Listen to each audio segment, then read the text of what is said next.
Nuln. Alors, je mets mes notes sous mes yeux. Hop, je regarde le chat qui n'est pas sur mes notes. Très très bien. Pif paf pouf, très bien. You.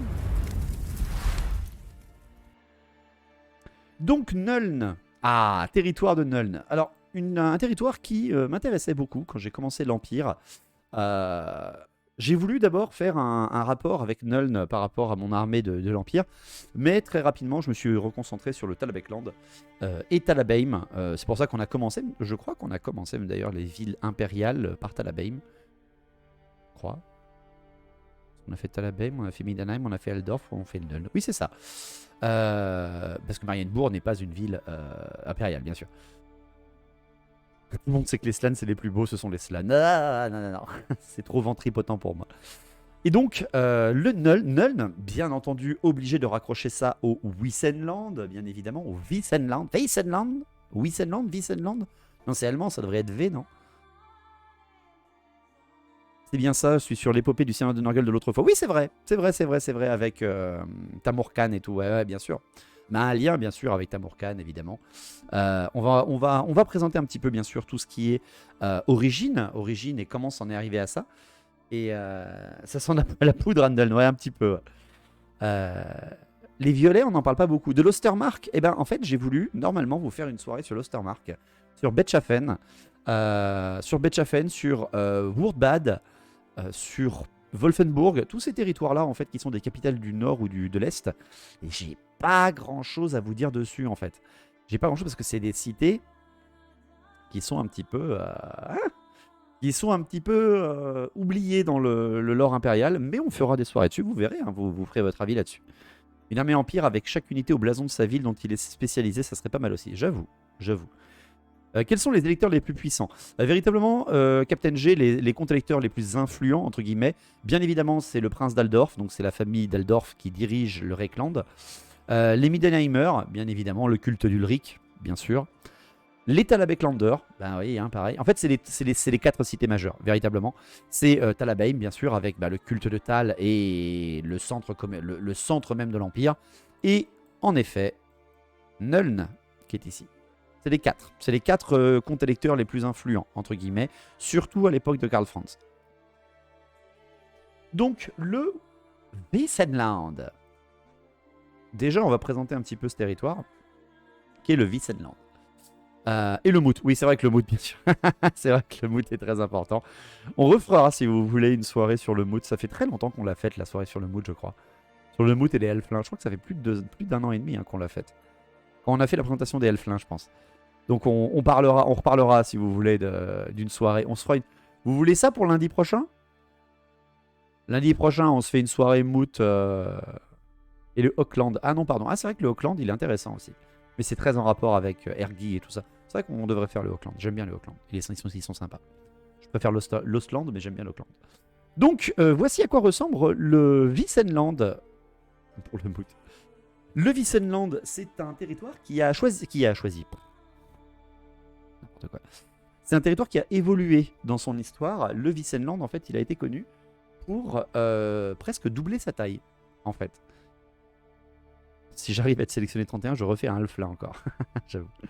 Le Wissenland, en fait, il a vraiment, bien entendu, un rapport total et très très très important avec Nuln, vous l'imaginez bien.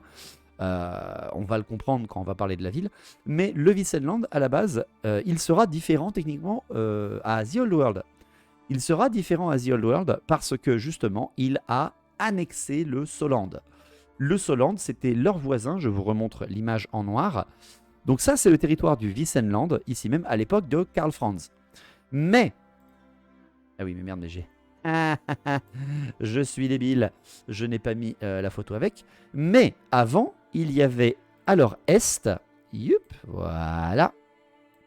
Il y avait ce territoire blanc avant, enfin gris, qui était ici. Et ce territoire, c'est le Soland. Et ce Soland a disparu en 1710 par la WAG Gorbad Griffe-de-Fer.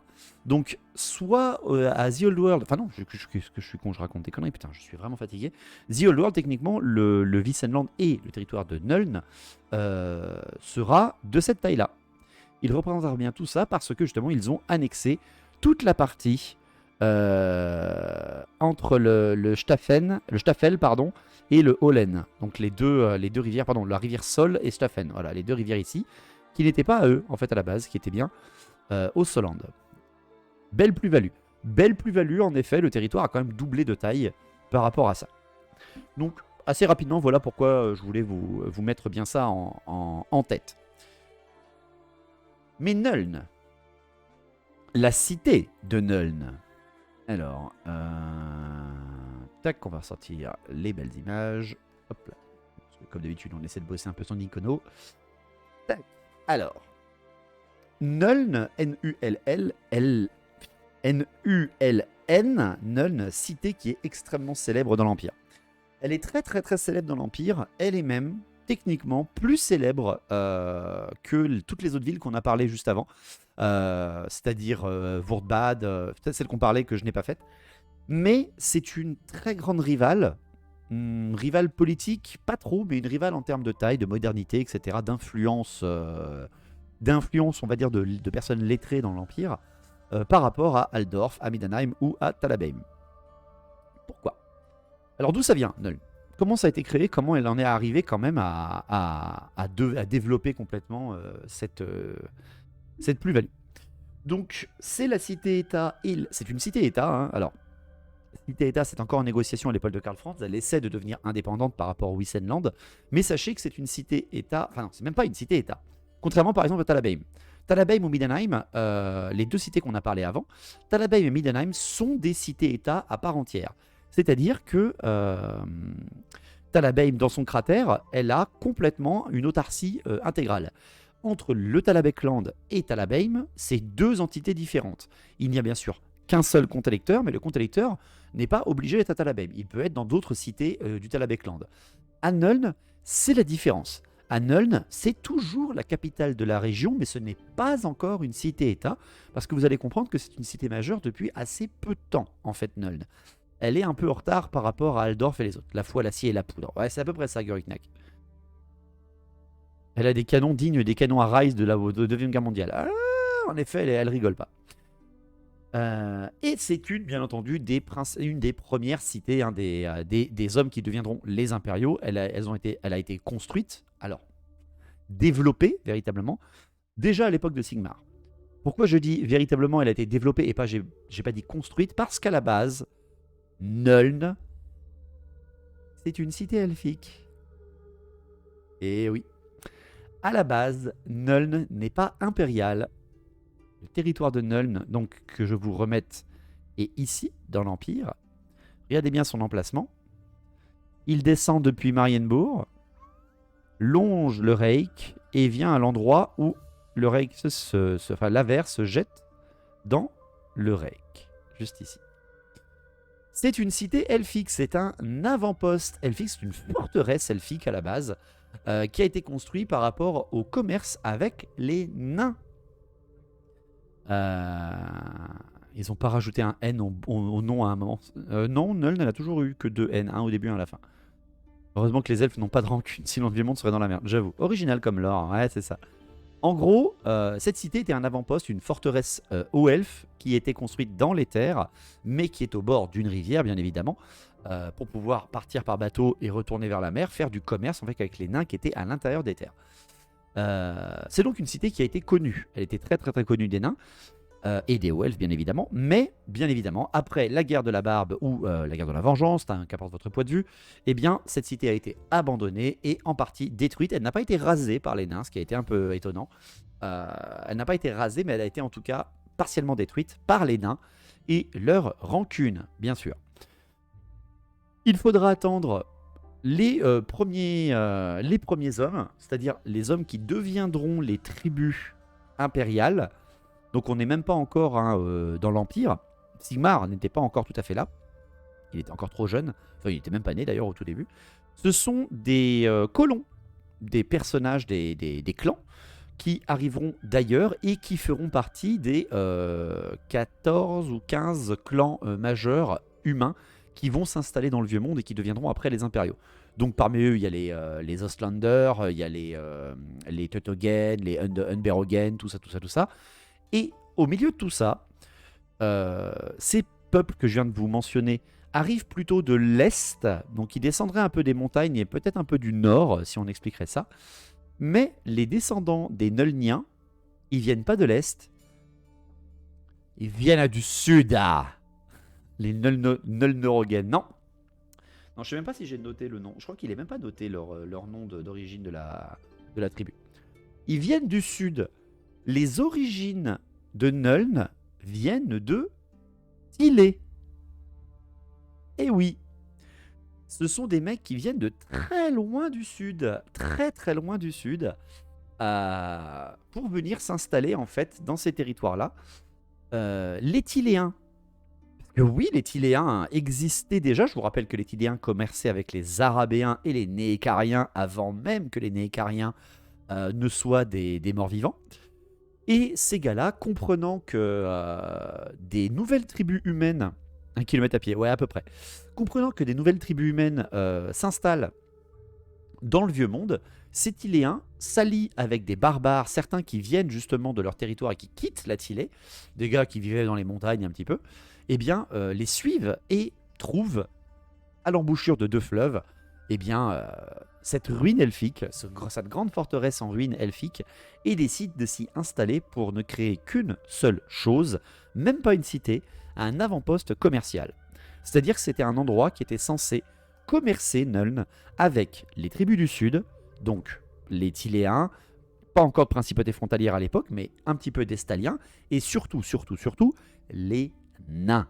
Les nains, bien évidemment, sont un apport financier colossal dans le monde de Warhammer. Ils ont un poids financier vraiment impressionnant. Et ça intéresse vraiment les Tiléens de faire un petit peu la... je fais la bisbille entre les mecs qui s'installent au nord et puis toi au sud. Et puis viens, on vient en échange. Bref, les Nuln Nuggets, j'avoue. Nuln va se développer comme ça pour devenir un avant-poste commercial et une cité commerciale entre les nains, les impériaux et les sudistes. Voilà un petit peu comment va se développer la ville. Alors, d'abord, c'est un avant-poste commercial, c'est-à-dire qu'il s'installe dans les ruines elfiques, même s'ils croient qu'elles sont un peu hantées. En même temps, c'est des ruines elfiques, c'est un peu magique à la base. Et les humains, qui ne sont pas encore les impériaux, vont créer un véritable apport commercial, c'est-à-dire vraiment ils vont créer une renommée assez rapidement, certainement due à l'emplacement en fait, d'où ils déposent leur ville. Bien évidemment, Aldorf au nord et Marienbourg bien sûr se développent en même temps, parce que c'est lié, et Nuln va vraiment exploser en termes de richesse à un moment précis de son histoire.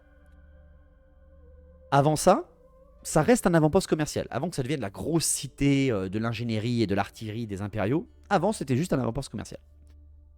Et quand on sait qu'il y a de la thune à un endroit, de quoi faire des pillages, eh bien, ça attire d'autres sudistes. Bien sûr, évidemment. Les peaux vertes, les orques et gobelins, bien évidemment. Comme je vous l'ai dit, ceux qui deviendront les Nulniens, eh bien, sont très en contact avec les nains. Ils échangent beaucoup de choses. Ils échangent avec Karazak Karak, ils échangent avec Zuvbar, avec la cité qui viendra après, Karak Irn. Ils échangent beaucoup. Ce qui fait que, bien sûr, à un moment ou à un autre, merci énormément Eddy pour le sub offert à la commu. Merci beaucoup. N'hésitez pas à faire comme lui, on a besoin de sous. Si les nains se déplacent en caravane vers une cité qui est beaucoup moins défendue qu'un Karak nain, bien évidemment que ça va attirer les peaux vertes. Et une immense wag va se créer, va passer le col du feu noir et va se diriger vers Nuln. Vraiment, c'est une espèce de pointe, comme s'ils étaient attirés, les peaux vertes, vers Nuln. Est-ce que c'est ça ou est-ce que Nuln était simplement sur leur chemin? On n'en sait pas grand-chose. Les orques ne mettent pas de traçabilité ou d'histoire dans ces moments-là. Et il est très très clair que Nuln ne pourra pas faire le poids.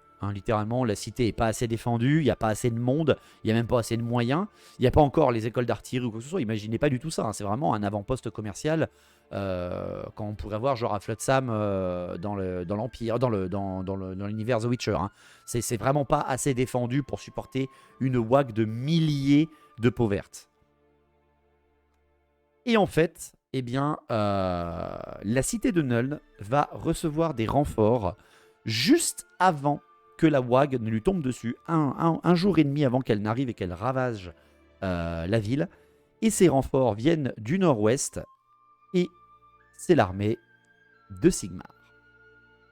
Sigmar, qui est enfin là, voit cette cité, comprend que cette cité peut énormément apporter à ceux qui l'imaginent, à l'Empire, et il va se restaurer avec son armée dans la ville, va haranguer la population pour qu'elle le suive, et tout simplement Nuln va rentrer dans le giron de Sigmar et va participer avec l'énorme assaut de Sigmar vers la Wag à la grande bataille qui fera la célébrité de Sigmar, la première bataille du col du feu noir.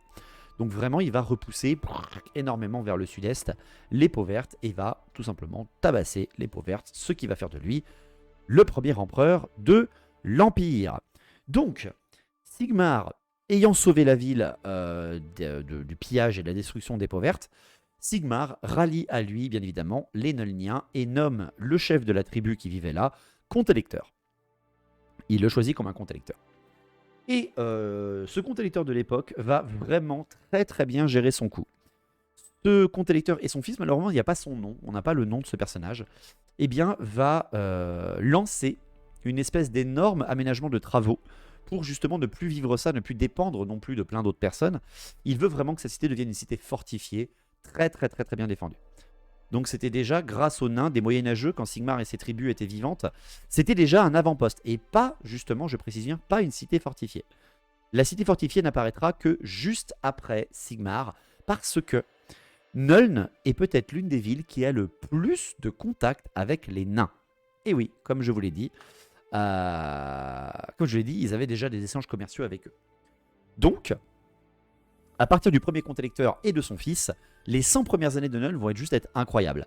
Elle va avoir un apport d'aide des nains, parce qu'en même temps, hein, la Wag qui a été tabassée, elle a été tabassée jusqu'au col du feu noir, donc ça a même aidé les nains de faire ça.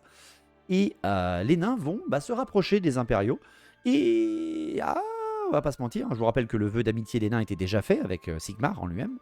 Et vu que cette cité, il y a de la pépette, il y a de l'argent à se faire, et bien justement, les nains vont participer à la construction et à la reconstruction surtout de Nuln. Parce que les nains vont agglomérer la cité, enfin la forteresse impériale, dans de nouvelles forteresses, dans un nouvel endroit, pour pouvoir créer la cité fortifiée. Donc, est-ce que c'était des moyenâgeux à l'époque, Vectagen? En même temps, ils vivaient dans les ruines d'une cité elfique, d'une forteresse elfique. Donc c'est avec Midenheim, qui a été construit donc, par les nains, et avec Talabeim, qui était dans son cratère naturel défensif très facilement, eh bien, Nuln a une des bases les meilleures pour construire une cité. Voilà, donc pendant le règne de Sigmar, pendant que cette ville se développe, vu que Sigmar aussi, il est pas con, hein, il a vu que l'argent coulait à flot à Nuln, il construit 2 routes depuis sa capitale Aldorf, parce que oui, hein, Sigmar il s'est installé à Aldorf, c'est à Nunberogen, je le rappelle. Merci Ascaleon Lord, merci beaucoup pour le follow. Et bienvenue parmi nous. Et tout simplement, Sigmar, lors de son règne d'empereur, va construire 2 routes. Il va construire une route qui relie Midenheim à Aldorf, le culte d'Ulric bien évidemment, qui rejoint sa capitale, et il va construire une seconde route qui rejoint Aldorf à Nuln, développant complètement le commerce entre les cités du nord de l'Empire et les nains qui sont plus au sud, ainsi que les sudistes qui sont de l'autre côté. Et en même temps, les nains suppriment les ruines elfiques, la rancune a plusieurs routes pour être assouvie. Ah oui, hein, ils ont dénaturé complètement le truc. Les nains construits sur des bâtiments elfes, bah oui, ils se sont servis des pierres pour les bâtir. Bien sûr, ils ont tout démoli pour tout reconstruire. C'est des nains les mecs, hein. Donc voilà. La ville de Nuln devient vraiment la plateforme commerciale du sud. Le comte électeur nommé à cette époque installe sa capitale dans la province. C'est-à-dire que, comme je vous l'expliquais, à la base Nuln ce n'est qu'un avant-poste. Et au tout début, vu que c'est des constructions qui durent très très très longtemps, le fils de ce premier comte électeur va délocaliser sa capitale à Nuln. Avant, il avait choisi Pseldorf. Pseldorf qui est un peu plus au sud, qui était vraiment à la limite avec le Soland. Et vu que la cité est bien meilleure, eh bien, ils vont s'installer là-bas. Donc ça devient vraiment la capitale du Wissenland à partir de ce moment-là. Quelques dates importantes pour Nuln et son histoire. Sigmar ne va pas régner indéfiniment. À un moment, il disparaît. Il disparaît, hein, il part en voyage, je vous le rappelle. Il voit toutes les cités impériales. Et après, ils inventèrent le fameux Nuln, évidemment. Et une fois que Sigmar va disparaître, au fil du temps, l'Empire va réussir à survivre, entre guillemets. Mais c'est surtout 25 ans après son départ, 25 ans après sa disparition, quelque chose va se passer dans l'Empire, et ce quelque chose, ça prend naissance à Nuln. C'est ça qui est intéressant. Nuln, c'est la cité de Johan, je sais pas, Hellström. Alors, Hellström, ça vous dit, oula, qu'est-ce que c'est que ce nom? Ça me parle un petit peu. Il n'y a pas une masse qui s'appelle Hellström dans le jeu?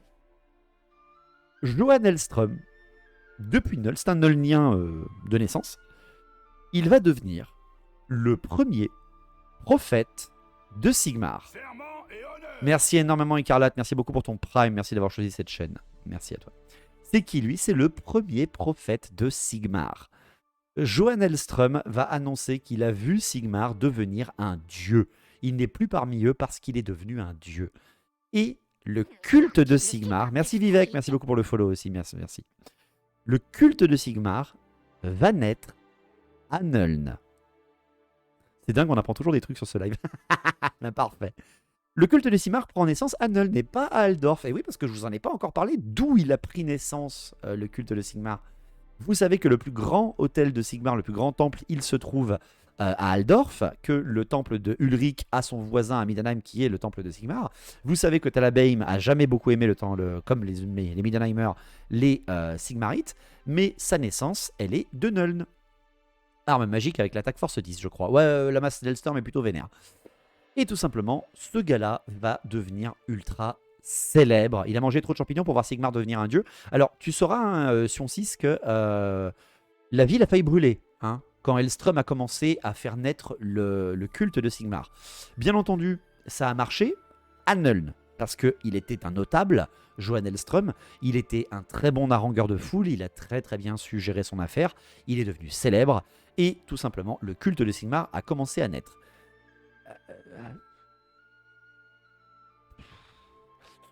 Mais malheureusement, disons que Middenheim et Talabheim, ils n'ont pas du tout aimé.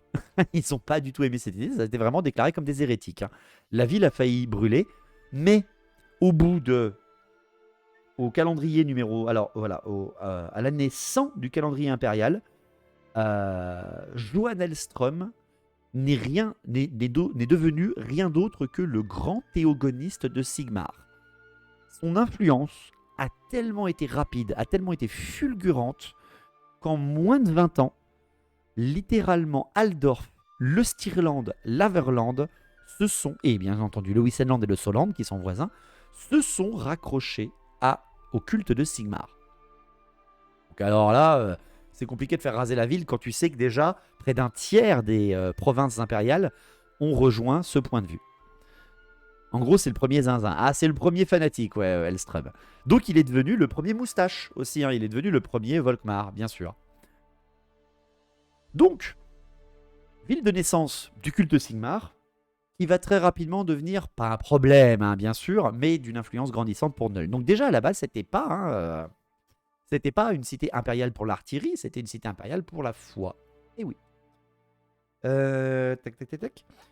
En la même année, donc là on est 100 du calendrier impérial. T'as une représentation de ce mec? Non, on n'a aucune représentation des mecs de l'époque, Jean Lama. À part Sigmar lui-même, il n'y a aucune représentation des mecs de l'époque. Au 100 du calendrier impérial, après que toutes les provinces autour se soient rejointes par le culte de Sigmar, eh bien c'est l'empereur Fulk qui va régner, et cet empereur, il va installer sa capitale à Nuln. Nuln deviendra la capitale impériale et donc la capitale de tout l'Empire. La foi en la poudre, bien sûr. Mais sans la moustache, ouais, sans la moustache. Déjà chauve, ah, très certainement. Très certainement.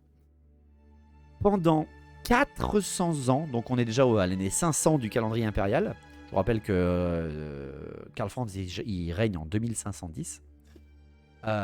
Nuln sera la capitale. Nuln sera la capitale de tout l'Empire pendant 400 ans de suite. Nuln, ça vous gagne. Exactement, Quentin.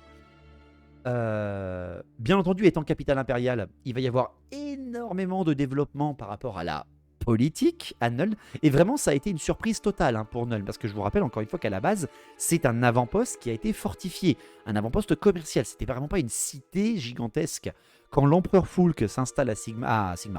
Quand l'empereur Fulk s'installe à Nuln, il fait tout réaménager. C'est un énorme aménagement de la ville. Elle triple de taille la cité de Nuln à ce moment-là.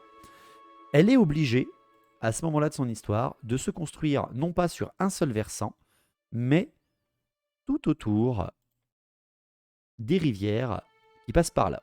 Autour de l'Aver, autour du Reik, enfin du Reik supérieur et du Reik. Il y a un hurricanum en déco là, ouais je sais. Magnifique artwork où on voit un énorme canon enchâssé sur les remparts de Nuln. Alors je crois que c'est Midenheim plutôt et pas Nuln. Le gros canon, je crois que c'est Midenheim de mémoire. Donc comme vous le voyez, la cité est totalement fortifiée. Hein. Elle est assez impressionnante. Elle est fortifiée même de par les rivières. Hein. Ils ont déplacé et décalé la rivière Aver et la rivière Reik pour pouvoir justement fortifier la ville. La ville est ultra costaude. Hein. Première usine à poissons à coup fourré de l'Empire. Ah, c'est ça. Vauban a planifié les remparts. Oui, alors sachez que ces représentations-là, je les trouve absolument incroyables. C'est un mec de ArtStation qui les fait. Qui fait des représentations très propres. Salut Tollbrinder. Le gros canon, c'est Midenheim. Ouais, c'est ça, c'est ce que je disais. Nuln, c'est Tamurkhan qui est attaqué. J'en parlerai à la fin, parce que là, pour l'instant, on en est qu'à 500 de l'histoire. Tamurkhan, je vous rappelle, c'est 2400. Donc, pendant 400 ans, la ville va se développer et va accueillir, elle va accueillir de l'université, elle va accueillir du collège de la philosophie, de la théologie aussi, parce que rappelez-vous que c'est quand même le bassin de naissance de Sigmar, du culte de Sigmar, c'est quand même pas rien. Ça va devenir vraiment une influence totale. Le culte de Sigmar va prendre dans tout l'Empire, jusqu'à ce que ça commence à être la merde. Vous le savez très bien, la phrase qu'il y a dans le film Batman, le deuxième film Batman, je la trouve très intéressante. Les meilleurs partent trop vite et restent des héros, ou restent trop longtemps et finissent par être des connards. J'aime beaucoup cette idée. Et tout simplement... Je savais plus ce que je voulais dire. Oui. En avançant dans les époques, en avançant dans l'histoire impériale, le culte de Sigmar va devenir omniprésent, voire trop présent. Ça va commencer à sentir la mouise lorsque bien sûr il y aura des bisbilles évidemment avec les cultes d'Ulric qui ne reconnaissent pas Ulric ou Tal, hein, qui sont des cultes originaires de l'Empire, qui ne reconnaissent pas encore Sigmar hein, comme un dieu. Je vous rappelle que ça a été très tôt de reconnaître dans l'histoire, hein, très tard dans l'histoire, que Sigmar est vraiment devenu le dieu de tout l'Empire, sinon c'était Ulric. Et Nuln va être un petit peu au centre de toutes ces affaires, vu que c'est le bassin de naissance du culte de Sigmar. En 1110, pour ceux qui ont vu mes vidéos sur The Old World Chronicle, je vous invite bien sûr à aller les voir si vous ne les avez toujours pas vus. En 1110, le grand théogoniste de Sigmar, on découvre quelque chose sur lui. C'est un cultiste de Slaanesh. Et tout d'un coup, le scandale explose. Le culte de Sigmar est totalement gangréné par des cultistes. Il est corrompu. C'est un endroit qui est extrêmement trop politisé. Véritablement quelque chose qui a été néfaste au final pour avancer dans l'histoire de l'Empire. Bien entendu, ça sera totalement exagéré du côté ulricien, du côté de Tal. C'est un poids politique qu'on attendait, enfin que tous les détracteurs de Sigmar attendaient au bon moment. Le grand théogoniste, cultiste de Slaanesh, c'est un énorme gant jeté à la figure des croyants. Et juste après cette vérité qui est tombée, va s'abattre sur l'Empire la peste noire. On est en 1111, l'année d'après. Attaque Skaven. Les Skaven attaquent avec la fameuse peste noire. C'est dans quelle rubrique le résultat de la tombola, s'il te plaît Togbrinder, c'est sur la rubrique Twitch du Discord. Tu as eu les gagnants et leur lot.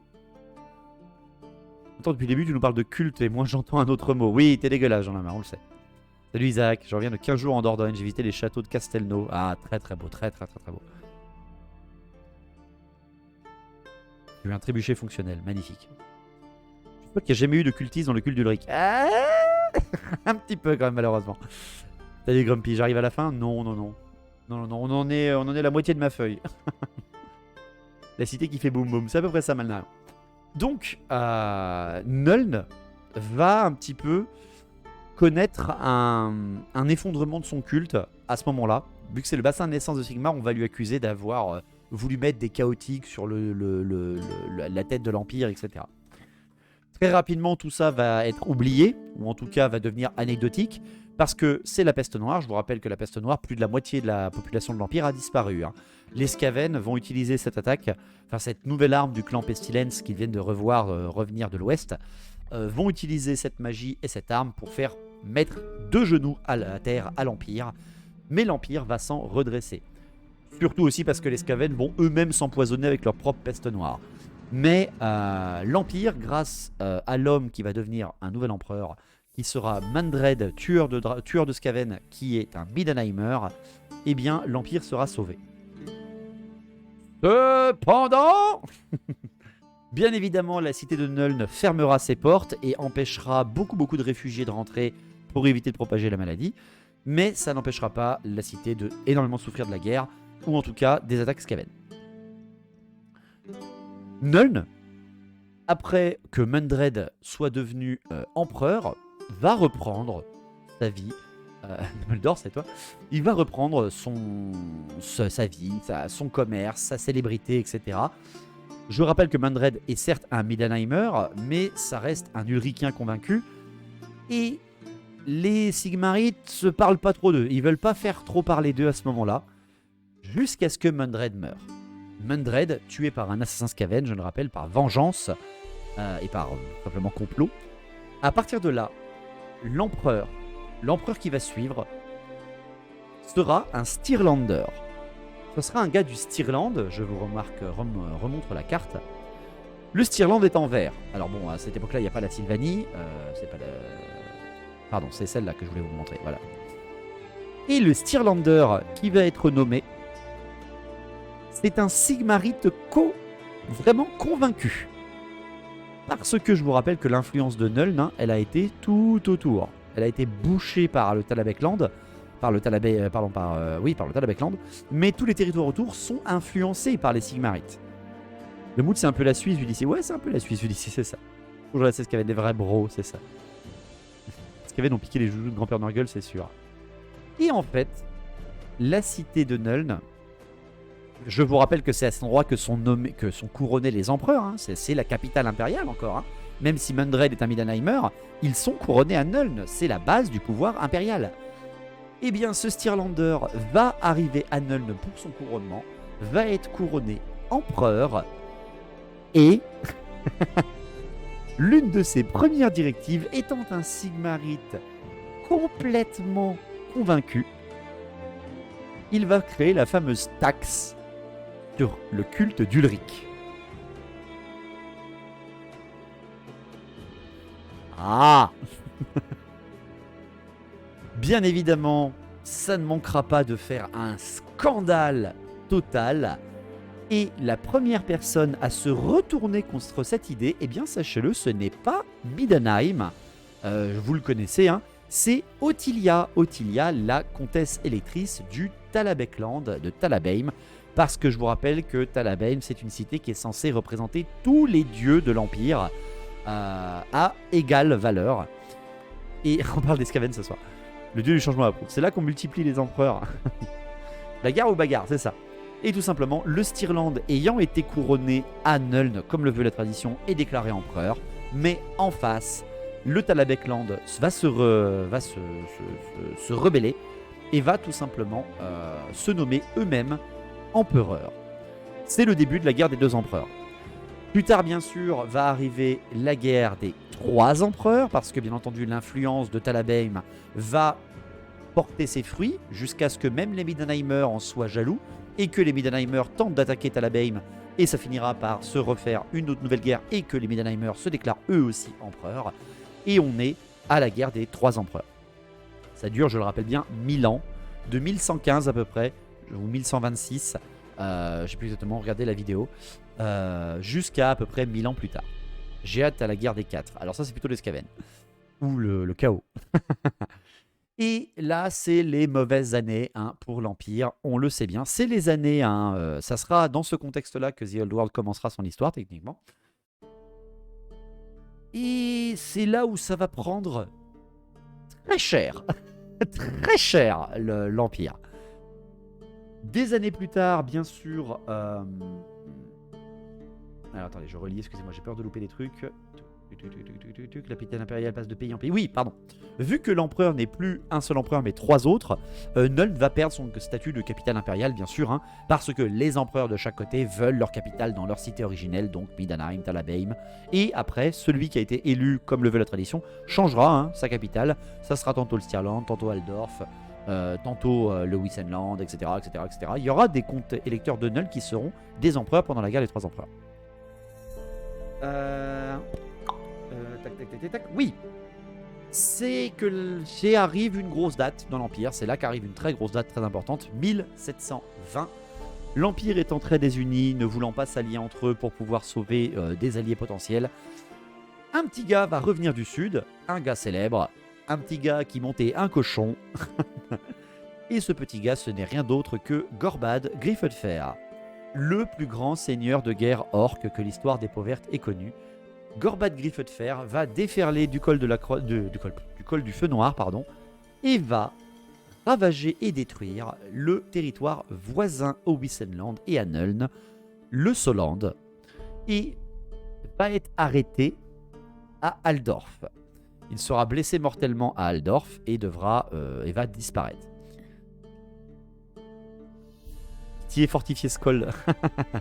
Un petit gars bien de chez nous qui respire la joie de vivre, exactement. Le vrai gars, exactement, Néo. Nuln va plutôt échapper à la fureur de Gorbad. Rappelez-vous que la forteresse est quand même assez costaude et qu'elle est très mal placée hein, pour un assaut et un siège qui pourrait fonctionner correctement. Certes, son armée du Wissenland va prendre très très cher, mais Nuln va un petit peu servir de rocher pour dispatcher la horde de Gorbad jusqu'à Altdorf. La cité va être assiégée mais ne tombera pas. Elle va quand même être un petit peu bien abîmée, hein, on va pas se mentir, par les Pauvertes. Mais, après la défaite de Gorbad, Nuln va énormément grandir et va vraiment utiliser son influence politique pour que le territoire du Soland, ayant perdu son croc runique, donc l'épée magique des nains, qui est le symbole du comte électeur, son comte électeur et ses 2 armées, eh bien, le Wissenland, l'une des seules cités encore debout majeures du territoire, va tellement être influente que justement, ce territoire gris va être aspiré et va faire partie du Wissenland. Je rappelle que Nuln est toujours la capitale du Wissenland, ce n'est pas une cité-état. Donc l'influence est là et tout le reste va vraiment manger tout ça. Gorbad et Gortor, de vraies légendes. C'est vraiment des campagnes de fous hein, à faire en termes de bataille sur la table. Je vous conseille vraiment d'essayer. Et c'est là que Nuln, gagnant une influence toujours aussi grande, je vous rappelle quand même que c'est la première fois dans l'histoire de l'Empire qu'un comté disparaît. C'est un choc mental terrible hein, pour les impériaux. Mais même ce choc ne servira pas à les réunir. Un de leurs comptes électeurs disparaît, un de leurs électeurs disparaît complètement. Tout est mal à cause d'un rat, c'est à peu près ça.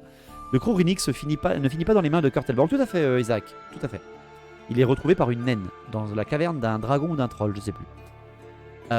Et donc, Nuln gagnant donc un nouveau territoire, des nouveaux commerces, ils sont propriétaires de toute une nouvelle province. Nuln va exploser en termes de richesse. Merci énormément, Grey, merci beaucoup pour ton 18e mois de prime. Merci de sub, pardon, merci beaucoup. Grâce au financement que vont apporter les Solanders, qui ont été ravagés, on va pas oublier quand même, Nuln va développer sa plus grande industrie, celle qui va faire, donc depuis seulement 1725, qui va faire sa renommée intégrale dans tout l'Empire. Nuln va devenir la cité impériale de l'artillerie. C'est là que Nuln va devenir vraiment la capitale de l'artillerie. C'est là que vont se forger toutes les pièces d'artillerie, tous les trains d'artillerie de l'Empire. Alors, il y en a qui les forgent ailleurs, bien entendu, mais en tout cas, les plus renommés, bien sûr, vont être construits là. C'est là que Nuln gagne son idée d'industriel, de ville industrielle, parce qu'elle a quand même assimilé à elle une autre province. Elle a eu un bon financement en retombée de ça. Pendant les guerres vampiriques qui arriveront les siècles qui suivront, donc 1900, 2000, etc., 2100, enfin plutôt 2000 et 2100, Nuln sera trop au sud de cette histoire. Les guerres vampiriques, donc les guerres qui viendront de Sylvanie, bien sûr, vont plutôt suivre le Styr, la rivière Styr. Elles vont attaquer par le nord l'Ostermark et le Talabecland. Elles vont attaquer en ligne droite le long du Styr pour rejoindre Altdorf et la capitale de l'empereur le plus influent de l'époque, pour pouvoir justement devenir eux-mêmes empereurs. Vlad, Conrad, Manfred, tout ça. Et l'emplacement de Nuln la protège un petit peu. La ville étant trop bien défendue, étant un endroit d'artillerie très connu, les comtes vampires préfèrent très largement passer par les grandes collines du Talabecland et de l'Ostermark, ou alors, comme vous le voyez, les grandes collines du Styrland. J'habite à Draguignan, où il y a l'école d'artillerie, donc Draguignan est la Nuln française. Ouais, ça pourrait s'assimiler à ça. Donc si le chaos voulait vraiment frapper un grand coup à l'Empire, ce serait la première ville à détruire. Et justement, Nehru, tu vas comprendre. Tu vas comprendre cette phrase, ce que tu viens de dire. C'est vraiment Nuln, bien sûr. Bonsoir, Soyindi, j'espère que tu vas bien. En 2302, donc on avance encore dans l'histoire, les guerres vampiriques sont passées, l'Empire est toujours désuni, sauf qu'en 2302 arrive la Grande Guerre contre le chaos. Donc c'est la fin de l'histoire de The Old World que vont nous raconter Game Workshop, espérons-le. Asavarkul attaque bien évidemment Kislev, et les impériaux se disent quand même que ça sent le pâté. Les cultes explosent absolument partout, l'Empire est ravagé par énormément d'attaques internes, les cultistes sortent de partout, et à Nuln, bien sûr, ça ne fait pas exception. Et tout ça, ça va servir une personne, bien évidemment. Attendez, je cherche son image. Qu'est-ce que j'en ai foutu? Il est où? Merci Anthony, merci beaucoup pour ton Prime. Merci énormément à toi. Je cherche l'image de Magnus. Il est là. Magnus le Pieux, l'homme qui va, entre guillemets, sauver l'Empire. À l'époque de la Grande Guerre contre le chaos, Magnus le Pieux est un Nulnien. C'est un homme de Nuln, un lettré, et c'est surtout un surdoué de la politique et de la stratégie. C'est vraiment quelqu'un d'exceptionnel, hein, Magnus le Pieux. Et Magnus est déjà très connu. Merci Isaac, merci beaucoup pour ton sub offert à la commu. Vous avez lancé un train de live. Oh, ça fait plaisir. Allez-y là, allez-y, lâchez-vous, ça ferait plaisir. Une petite soirée là pour me réveiller. Lancez-moi le train de live, faites-vous plaisir. Magnus le Pieux va rendre célèbre Nuln. Parce que vu que c'est un surdoué de la politique, quelqu'un qui sait très bien faire, et surtout que c'est un... Merci Dalidroom pour les 200 bits, merci beaucoup. Ça marche vite, bien sûr que ça marche. Magnus le Pieux va haranguer une foule considérable.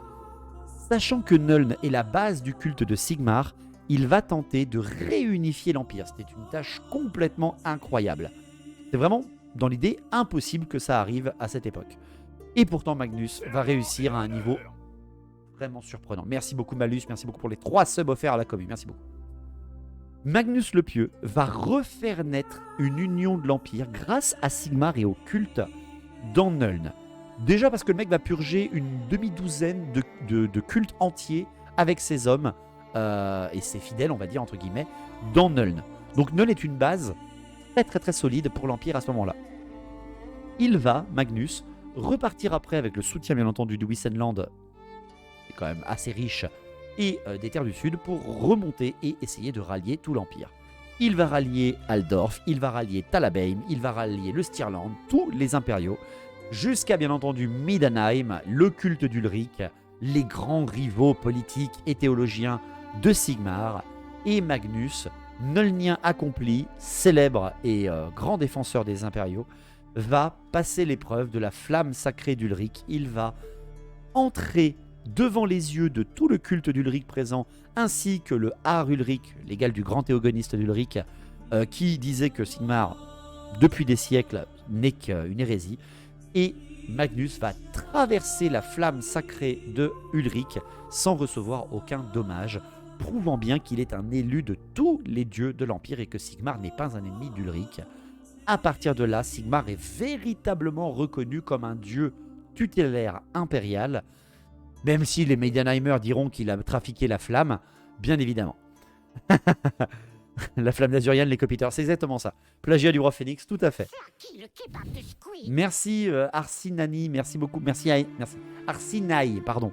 Merci beaucoup pour le follow. Avec un gars comme lui, la vraie problématique, c'est d'avoir assez de bois pour brûler les hérétiques. C'est à peu près ça, ouais, tout à fait. Et tout simplement, Magnus le Pieux va devenir tellement célèbre et avoir tellement une armée considérable qu'il va participer à la bataille finale de Kislev après la chute de Prague, etc. Et va, avec ses armées ralliées de l'Empire, sauver le Nord, même si le Nord était allié aux nains et que les nains ont aidé Kislev durant cette bataille. Ils ont résisté à Kislev, les Kislevites, le tsar, sa femme, la tsar, ce qui va devenir la tsarine, et les nains enfermés dans Kislev dans l'assaut de Assavarkul vont être sauvés par Magnus et ses armées. Et surtout, la nouveauté, Magnus étant un théologien et un grand stratège, Magnus est accompagné de Théclis. Et c'est là que les Ulrichiens... Merci Isaac, merci énormément pour les 6 € de dons que tu as fait. Merci beaucoup à toi. Merci énormément. Merci beaucoup. Magnus va s'allier à Théclis. Et Théclis, archimage, grand archimage, le plus puissant des hauts elfes, va tout simplement former les mages humains à la magie. Parce que je vous rappelle qu'il y avait un interdit magique, hein, il n'y avait pas de mage spécialisé. C'est nouveau cette fonctionnalité, je sais pas du tout. Bah en même temps c'est parce que on est passé partenaire, je pense. Je pense qu'on est passé partenaire Twitch, c'est pour ça. On est sur un niveau de Tchad assez élevé, je trouve. Oui, mais c'est pour ça que les Ulrichiens, ils aiment bien tancer Magnus en disant qu'il a trafiqué la flamme. Parce qu'il était accompagné de Théclis à ce moment-là.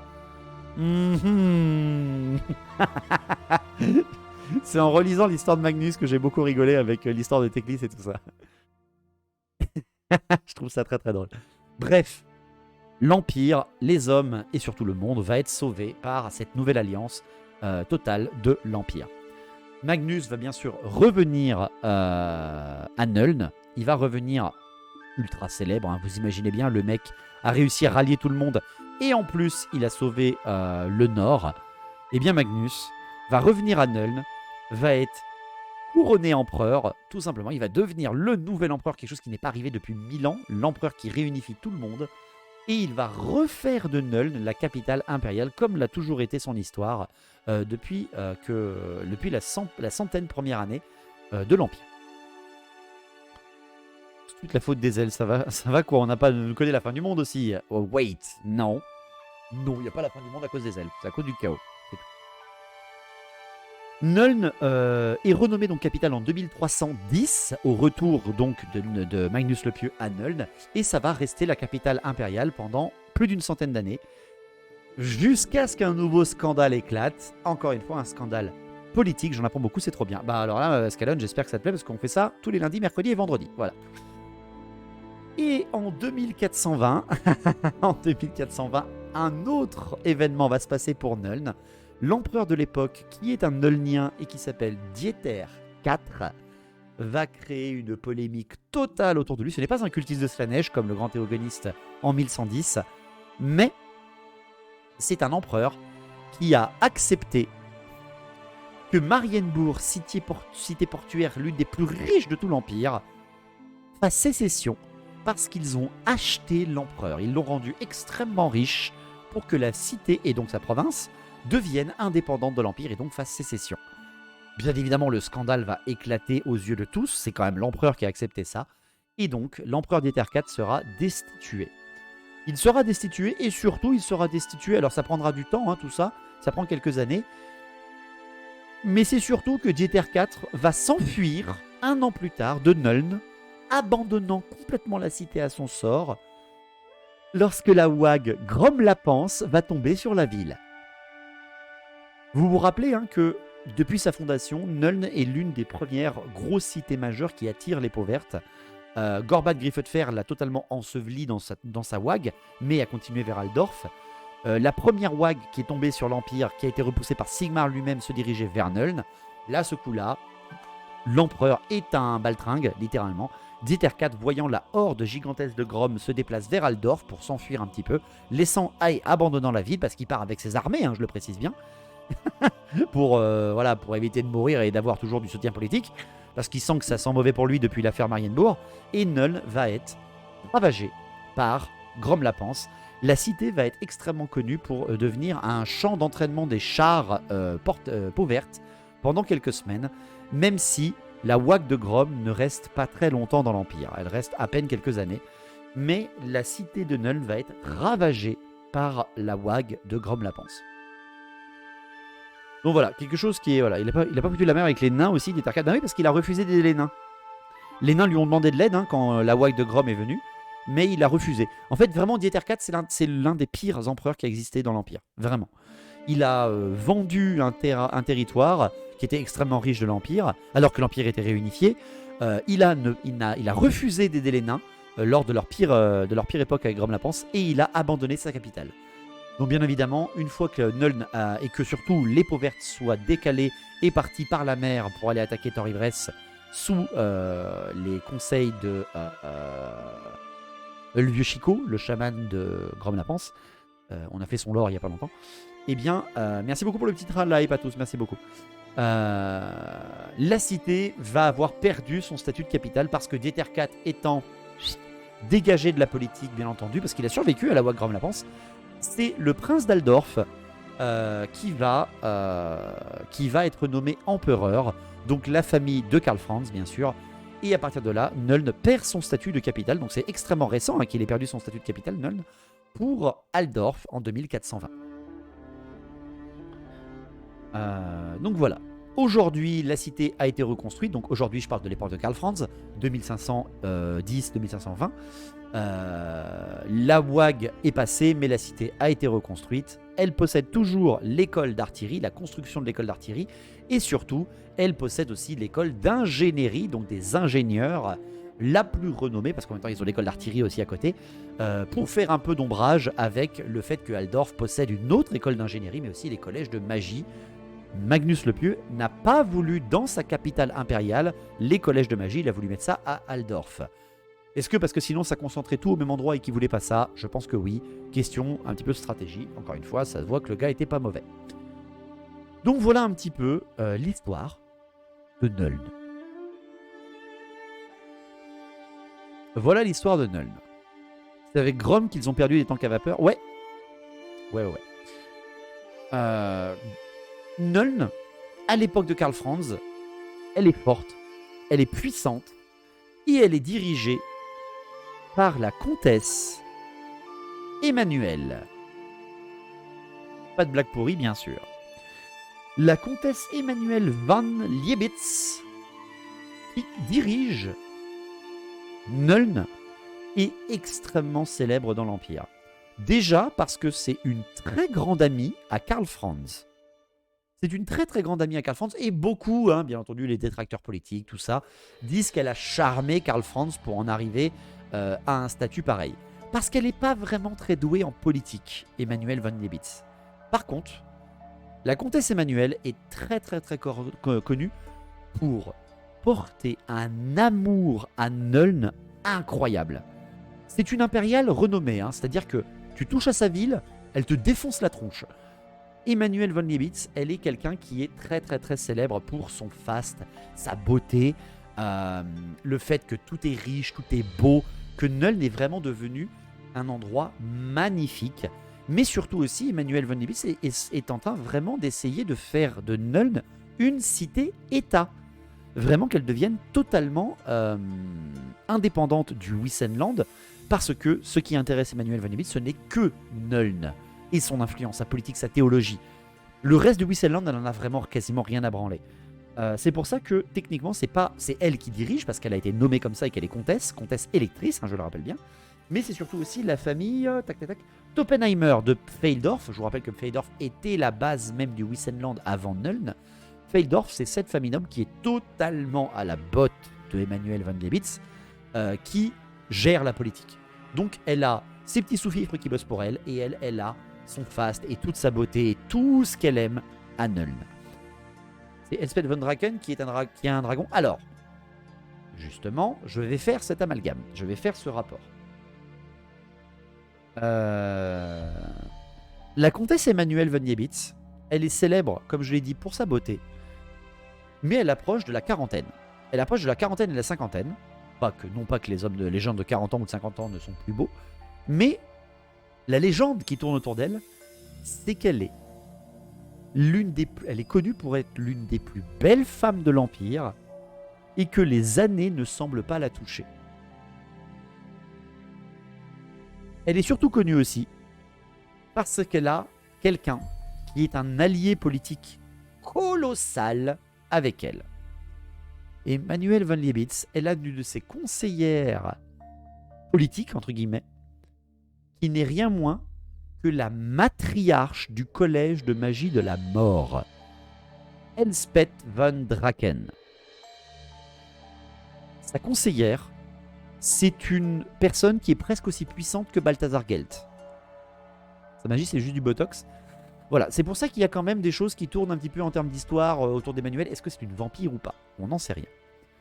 Ça sent la Laméane, non? Je vous rappelle que c'est une matriarche de la magie de la mort. Les dernières choses que j'ai à vous dire par rapport à Nuln, parce que je pense qu'on fera une soirée sur Elspeth von Draken. J'aime beaucoup ce personnage, je l'ai redécouvert il n'y a pas longtemps. Et on refera un petit peu, je pense, une petite soirée. Une petite soirée comme ça du mercredi sur cette histoire, ça serait plutôt cool. Abusen, ouais, c'est ça, appelé Abusen. La dernière chose, les derniers faits réels, faits modernes qui se sont passés à Nuln, eh bien, la cité, pendant le règne de Karl Franz, pendant presque 1 an, a connu de nouveaux tumultes. Des nouveaux tumultes qui ont même inquiété jusqu'à la comtesse Emmanuelle. Une peste a frappé la ville. Des incendies et des meurtres ont frappé toute la cité. Alors au début c'était les bas-fonds, les quartiers pauvres, etc. Parce qu'il y a tellement de trucs sur Nuln que je ne vous ai pas parlé, les ponts, les traditions, etc. On pourrait passer 4 heures à parler de ça. La cité a connu la peste en 2520 quand même, enfin 2510 ou 2520, je ne sais plus exactement. La peste a frappé la ville, des incendies et des meurtres ont été répertoriés, et surtout, une explosion titanesque des bâtiments, de certains bâtiments de l'école d'artillerie ont provoqué même des dégâts au palais de la comtesse Emmanuelle. Ces tumultes se sont calmés depuis plusieurs mois, et tout ça en fait a été une attaque Skaven. Tout ça, ça a été une attaque Skaven majeure commandée par le Conseil des 13 pour affaiblir l'Empire, car cette cité trop puissante en termes d'artillerie, d'ingénierie, d'influence devait être détruite de l'intérieur. Et le grand commandant Skaven qui a dirigé ça, c'était Tankol. Tankol, le Skaven qui a échoué à Nuln. Ils ont essayé de voler des moteurs à char à vapeur. Et surtout, ils ont échoué. Les Skaven ont échoué cette attaque et tout ça. Parce qu'ils ont eu des querelles intestines. Bien évidemment, ça reste des Skaven. Il y avait les 4 clans majeurs qui étaient représentés sous l'attaque de Nuln. Donc vraiment une attaque majeure. Les querelles ont affaibli les Skaven. Leur incompétence aussi, on va pas se mentir. L'incompétence de certains clans à gérer leurs affaires a permis à Nuln de survivre. Mais c'est surtout grâce à Gotrek et Félix, les 2 héros qui étaient dans cette cité et qui ont participé à leur manière au sauvetage de Nuln. On s'accuse les rats, mais on sait que c'est la faute des stagiaires. On va dire ça. Donc voilà un petit peu ce que je pouvais vous dire. Énorme ce passage dans le collège ingénieur avec la tank à vapeur. Il est vraiment cool.